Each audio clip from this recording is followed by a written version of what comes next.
Hi friends, అందరూ ఎలా ఉన్నారు? సో ఇదైతే సామ్సంగ్ ఫ్రిడ్జ్లో కర్డ్ మెస్టర్ అని వచ్చింది, న్యూ ఆప్షను. సో అది ఎలా యూస్ అవుతుందా ట్రై చేద్దామని ట్రై చేశాను.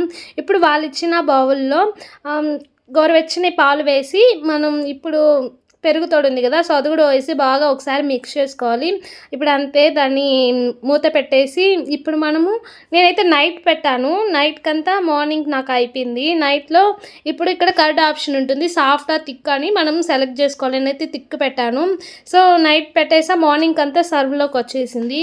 సో ఎలా ఉంది ఒకసారి ట్రై చేద్దామని చెప్పి ఫస్ట్ టైం కదా, చాలా ఆతృతగా వెయిట్ చేశాను. సో ఇప్పుడైతే ఓపెన్ చేసి మీకు చూపిస్తాను ఎలా వచ్చింది అనేది. చూసారా ఎంత థిక్గా వచ్చిందో? నేను అస్సలు ఎక్స్పెక్ట్ చేయలేదు ఇంత బాగా వస్తుందని. చాలా బాగా వచ్చింది. మనకి ఇలాగా చాలా సింపుల్గా అయితే చేసుకోవచ్చు. టేస్ట్ మామూలు పెరుగు టేస్ట్ లానే ఉంది. ఐ హోప్ ఇప్పుడు అందరికీ నచ్చింది నచ్చితే